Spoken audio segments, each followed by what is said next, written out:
Olá, aqui é o professor Carlos Mainardes do Physics in Box e continuando hoje a série sobre gravitação universal e nós vamos falar da velocidade dos corpos em órbita, beleza? Então, vamos lá, vamos ver como é que fica essa aula, esse conteúdo a respeito do movimento de corpos em órbita de acordo com a lei da gravitação universal.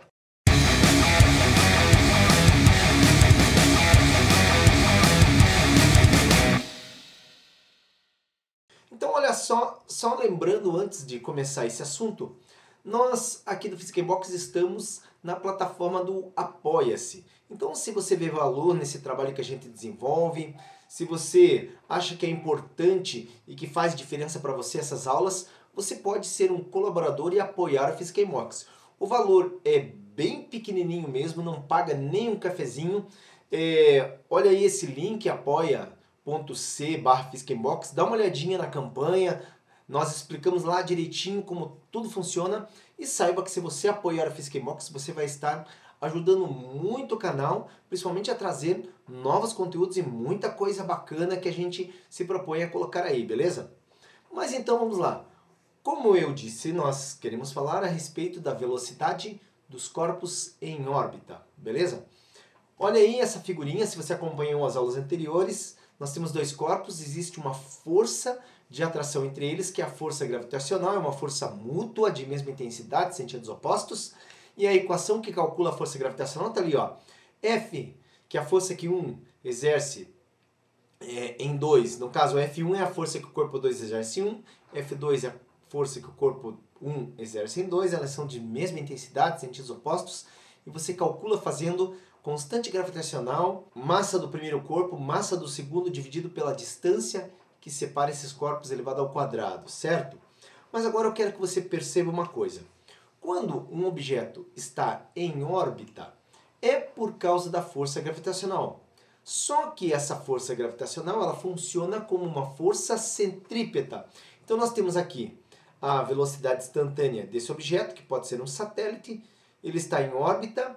A força que mantém em órbita é a força gravitacional, mas é a força centrípeta, que é sempre perpendicular a esse vetor velocidade instantânea.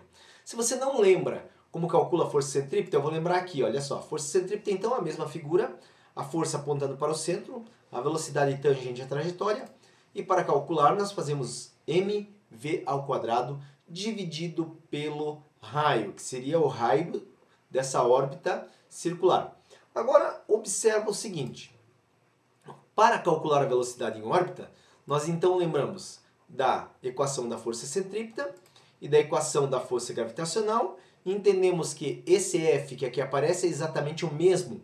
Então nós podemos igualar mv² por R, por G, mzinho, mzão, por R². Então olha só como é que fica, igualando mv² sobre R igual a G, mzinho, mzão, por R². Você já enxergou a simplificação? Isso mesmo, podemos simplificar a massa. E também eu tenho aqui R e R², posso simplificar essa distância R. E nós ficamos com V² G vezes M sobre R. Esse quadrado, ele se transforma o quê? Numa raiz quadrada no lado oposto. Então está aqui, ó, a velocidade raiz de G, que é a constante, a massa sobre R.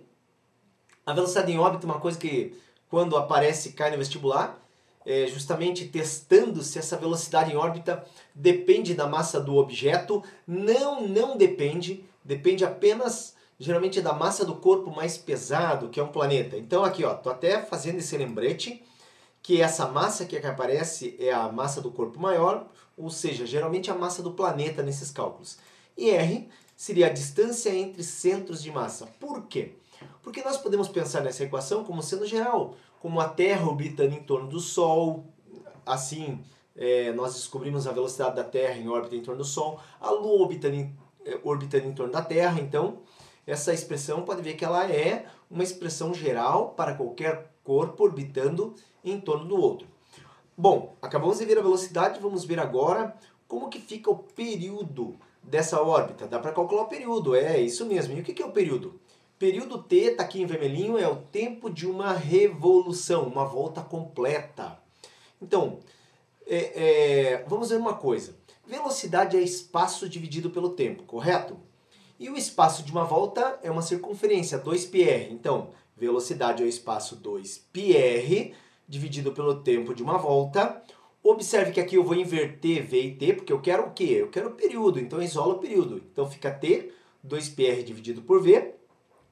E o V, se você não esqueceu, a gente deduziu na tela anterior, é raiz de G vezes massa, nesse caso o planeta aí geralmente, dividido, no caso, pelo raio. Então fica assim, ó, 2π vezes R sobre raiz de GmR. O que eu vou fazer? Eu vou, nesse caso aqui, fazer a inversão desse termo, tá? Então, nesse caso aqui, nós temos, fazendo a inversão para ficar uma multiplicação, R passa para o numerador, é claro, dentro da raiz, divididos por constante vezes massa, beleza? Então, nós temos aqui uma equação para o período de órbita. Bom, nesse momento agora, eu te convido, vamos resolver um exercício que envolve aí velocidade e período, beleza? Se o raio de nosso planeta vale 6.400 km, a massa 5,98 vezes 10 a 24 kg. A constante universal vale 6,67, 10 a menos 11 Newton vezes metro quadrado vezes quilograma a menos 2. E um dia equivale a 86.400 segundos. Estime o valor aproximado do raio R da órbita de todo e qualquer satélite geoestacionário terrestre.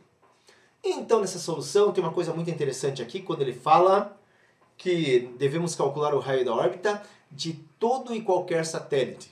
E aí, nossa, mas espera aí, todo satélite fica no mesmo, tem o mesmo raio de órbita? É isso mesmo, todo satélite tem exatamente o mesmo raio de órbita.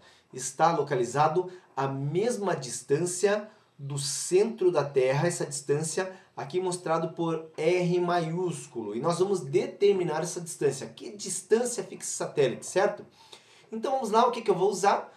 Eu vou utilizar, uma vez que eu sei que a Terra, né, é uma rotação completa, ou seja, 24 horas tem 86.400 segundos, e esse satélite, se ele é geoestacionário, o termo estacionário porque ele está parado no céu. Na verdade, ele não está parado, ele está rotacionando junto com a Terra. Quando você olha para o céu e vê aquele satélite, você vê sempre no mesmo lugar, a qualquer hora do dia. À noite é difícil enxergar esse satélite, né? Mas, então, o que acontece? Ele é geoestacionário porque ele gira exatamente com a mesma velocidade angular da Terra. Velocidade angular, hein? Então, vamos lá. Qual é a equação que nós vamos utilizar? Vamos utilizar a equação, no caso do período, 2πr, que é a distância que a gente quer saber, aonde que está esse satélite em relação ao centro da Terra, vezes, aqui, raiz dessa distância r, g vezes m, massa da Terra. Essa massa nós temos, esse período nós temos. Então, olha só, vamos fazer um desenvolvimento matemático aqui antes. Bom, eu joguei 2πr aqui, já dividindo o período, tirei esse termo daqui e joguei dividindo, e já troquei pelo R que aparecia lá na figura, que é um R maiúsculo. Igual, aqui só o termo que sobrou, trocando Rzinho por Rzão. Bom, observe que eu vou fazer o seguinte, eu quero desaparecer com essa raiz. Então eu fico com eleva ao quadrado o lado esquerdo, eleva ao quadrado o lado direito, simplifico a potência nesse lado com a raiz, como aqui você pode ver, e aqui desenvolvendo, ó, t ao quadrado, 2 ao quadrado, no caso é 4, π ao quadrado, r ao quadrado, que é o que você vai ver aqui, ó, 4π ao quadrado. O r ao quadrado, eu já joguei multiplicando o r que sai da raiz, por isso r ao cubo, sobre g, que é a constante, vezes m. Nesse caso aqui, eu vou isolar r, então observe que r ao cubo, o gm vai multiplicar t ao quadrado, então por isso que fica t ao quadrado gm sobre 4π ao quadrado. Logo, nós temos aqui a equação que a gente vai utilizar para o cálculo, mas eu quero que você veja isso aqui, ó. A terceira lei de Kepler, lei dos períodos, aparece lá como uma constante, a razão t ao quadrado por r ao cubo. Mas a gente colocar invertido também, o efeito é exatamente o mesmo. Continua sendo uma constante, mesmo invertendo, deixando r ao cubo sobre t ao quadrado. E observe que r ao cubo sobre t ao quadrado é g, que é a constante, vezes a massa do planeta, sobre 4π ao quadrado, por isso uma constante. Na terceira lei de Kepler, da maneira que ela é apresentada, essa massa é a massa do Sol, certo? E a gente teria como descobrir daí, a partir dessa equação, se a gente conhece a distância que o planeta se encontra do Sol, qual seria o seu período de revolução? Ou se conhece o período de revolução, teria como ver qual é a distância que esse planeta está do Sol. Foi isso que os cientistas fizeram no passado. Mas vamos lá, vamos botar nos cálculos? Então a gente deduziu aqui a ρ cubo t quadrado gm sobre 4π ao quadrado, que eu vou utilizar aqui na sequência, observa aí. Então está aqui a equação e eu vou substituir. Então eu tenho 86.400 ao quadrado, lembra? Foi fornecido ali um dia em segundos, a constante 6,67 10 a menos 11, a massa da Terra 5,98 10 a 24 sobre 4π ao quadrado. Ai, professor, meu Deus do céu, que conta! Calculadora, amigo, amiguinha, calculadora, joga na calculadora isso aí, né? O importante aqui, o conceito é a compreensão de como que a gente chega nesse valor, como que a gente desenvolveu matematicamente. Aqui é jogar na calculadora, tá? Tenha um pouquinho de calma, joga na calculadora, faz a conta aí. Então, resolvendo essa conta aí, nós chegamos que R é a raiz cúbica de 7,54 vezes 10 elevado a 22. E tirando a raiz cúbica também na calculadora, 42.250 quilômetros, certo? Então, no nosso planeta Terra, os satélites geoestacionários, eles todos se encontram a essa distância de 42.250 quilômetros. Então, o que você vê aqui na figurinha, nós temos diversos satélites em torno do nosso planeta e eles se encontram a essa distância, 42.250. Observe que é do centro do planeta até o local que eles se encontram. E em relação à superfície, nós temos aproximadamente 36 mil quilômetros, além da superfície da Terra. Por que 36 mil? Porque o raio da Terra, que vai do centro à superfície, é mais ou menos ali 6 mil. 6 mil com 36 mil dá os 42.250 quilômetros aqui calculados, certo? Então chegamos ao fim dessa aula. Se você gostou, deixa o seu like para nós. Seja um apoiador aqui do Physics Inbox. Veja na descrição como que seria isso aí. Tem dúvidas? Coloca nos comentários, a gente responde. E se você vai prestar aí Enem, vestibular, prova na escola, compartilha aí com os seus colegas que estão na mesma luta com você. A gente só quer ajudar, beleza? Muito bom ver você por aqui e eu vou ficar te esperando no nosso próximo vídeo. Você precisa aprender física? Então veja como essa tarefa pode ser muito fácil. Acesse no seu computador, smartphone ou tablet www.physicainbox.com.br. Lá você vai encontrar vários assuntos para estudar. Escolha um assunto. Dentro de um assunto, observe que nós temos vários conteúdos. Escolha um conteúdo para resolver questões online. Escolha uma alternativa. Verifique a resposta. Legal! Essa questão você acertou. Vamos para a próxima? Escolha novamente uma alternativa. Ah, dessa vez você errou.